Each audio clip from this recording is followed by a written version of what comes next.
Good day, Junior Techies, and welcome to this video dealing with a little bit of plant diversity. We're moving a little bit further into our understanding of our spermatophytes, and the next example we're going to be looking at is our angiosperms. Keeping in mind that spermatophytes are our seed-producing plants, what I'm going to do is, these are flowering plants, so the first thing we're going to do is just quickly revise the structure of a flower. So you'll see here, if we look from the bottom up, we have the stalk holding the flower in place.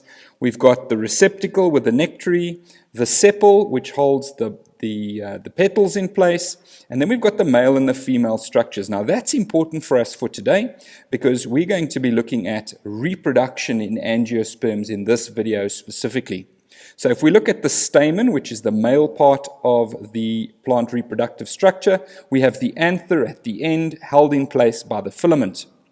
If we look at the female carpel here, we've got the ovary, the style, and the stigma at the top. Now those are important for us for today because, as I said, we're going to be doing reproduction through flowers. So let's have a look quickly at the carpel in a little bit more detail. So when pollination takes place, and this is the transfer of pollen from the male structure to the female structure, particularly the anther to the stigma, we find that pollen that lands on the stigma will need to reach the ovary at some point. So there's the pollen transfer, and this pollen needs to make its way all the way down to the ovary. So what happens is it starts to grow a pollen tube down to the ovary.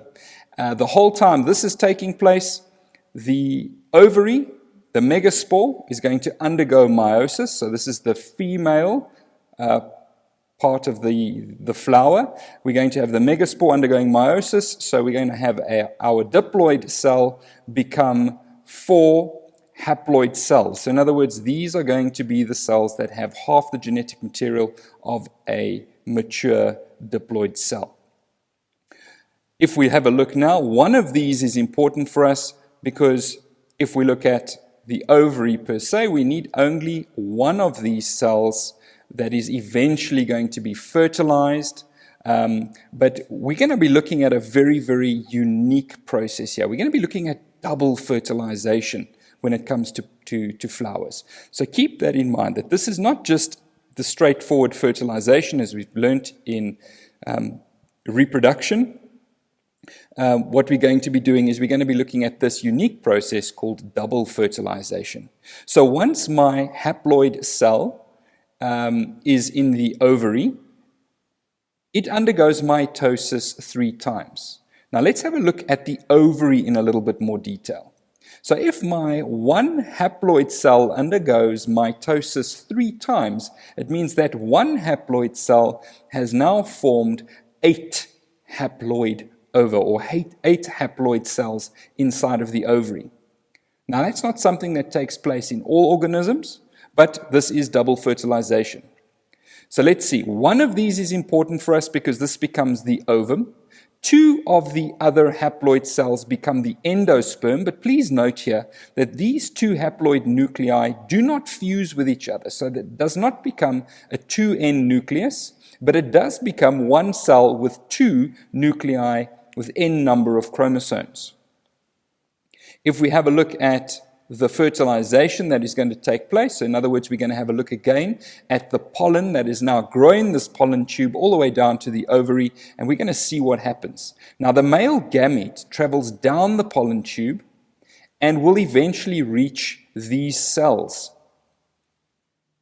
One, the ovum, is going to fuse with the male gamete to form a diploid zygote, and then we're going to have another haploid nuclei carried by the pollen fuse with the 2, let's not call it a 2N nucleus, but an N plus N nucleus to form a 3N endosperm. Now what we've just witnessed here is an example of double fertilization. This is important for cells, and this is an important process for you to understand as well.